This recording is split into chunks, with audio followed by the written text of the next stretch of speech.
എല്ലാവർക്കും നമസ്കാരം.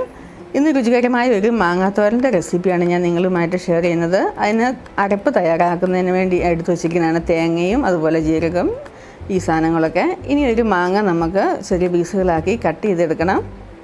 അല്പം പുളിയുള്ള മാങ്ങയാണ്, തൊലിയൊന്നും ചെത്തേണ്ട ആവശ്യമില്ല കേട്ടോ. ഇതുപോലെ ചെറിയ പീസുകളാക്കി കട്ട് ചെയ്തെടുക്കുക. അതിനുശേഷം മിക്സിയുടെ ജാറിലേക്ക് ഇട്ട് കൊടുത്ത് ഇതൊരു 3 വട്ടം പൾസ് ചെയ്തെടുക്കുക.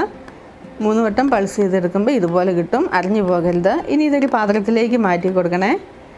എന്നിട്ട് ഒന്നുകിൽ വെള്ളം ഒഴിച്ചൊരു 10 മിനിറ്റ് വെക്കുക, അല്ലെങ്കിൽ ഇതിനകത്തേക്ക് ഒരു സ്പൂൺ ഉപ്പ് ചേർത്ത് 10 മിനിറ്റ് അടച്ച് വെച്ചതിന് ശേഷം നന്നായിട്ടൊന്ന് ഞെരടി പിഴിഞ്ഞെടുക്കുക.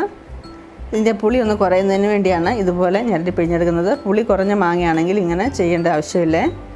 അത് ഞാൻ തയ്യാറാക്കി എടുത്തിട്ടുണ്ട്. ഇനി നമുക്ക് അടുത്തതായിട്ട് അരപ്പ് തയ്യാറാക്കണം. നമ്മൾ നേരത്തെ എടുത്ത് വെച്ചിരിക്കുന്ന തേങ്ങയും 2-3 അല്ലി വെളുത്തുള്ളി, ചെറിയ ജീരകം, മഞ്ഞൾപ്പൊടി ഇതെല്ലാം കൂടി ചേർത്തിട്ട് ഒരു അരപ്പ് തയ്യാറാക്കണം. വെള്ളം ഒഴിച്ചു കൊടുക്കണ്ട, ഒന്ന് ക്രഷ് ചെയ്തെടുത്താൽ മതിയാവും. ക്രഷ് ചെയ്തെടുത്തതിന് ശേഷം നമ്മൾ ഒരു പാൻ വെച്ചിട്ട് അതിനകത്തേക്ക് ഒരു സ്പൂൺ എണ്ണ ചേർത്ത് കൊടുക്കുക.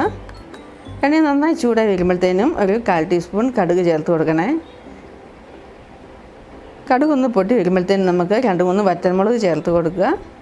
വറ്റൽമുളക് കൂടി ഒന്ന് കളർ ചേഞ്ചായി വരുമ്പോഴത്തേനും പിന്നെ അല്പം കറിവേപ്പിലയും ചേർത്ത് കൊടുത്തതിന് ശേഷം പിന്നെ 2 പച്ചമുളക് കട്ട് ചെയ്തതും കൂടെ ചേർത്ത് കൊടുക്കുക.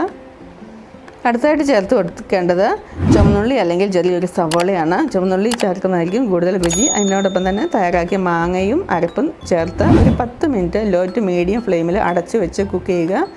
രുചികരമായ ഒരു മാങ്ങാത്തോരൻ്റെ റെസിപ്പിയാണിത്. ചൂട് ചോറിന് ഇത് മാത്രം മതിയാകും. നിങ്ങൾ ഇതുവരെ ഇതുപോലെ ട്രൈ ചെയ്ത് നോക്കിയിട്ടില്ലെങ്കിൽ തീർച്ചയായിട്ടും ഒന്ന് ട്രൈ ചെയ്ത് നോക്കുക. Okay, bye bye.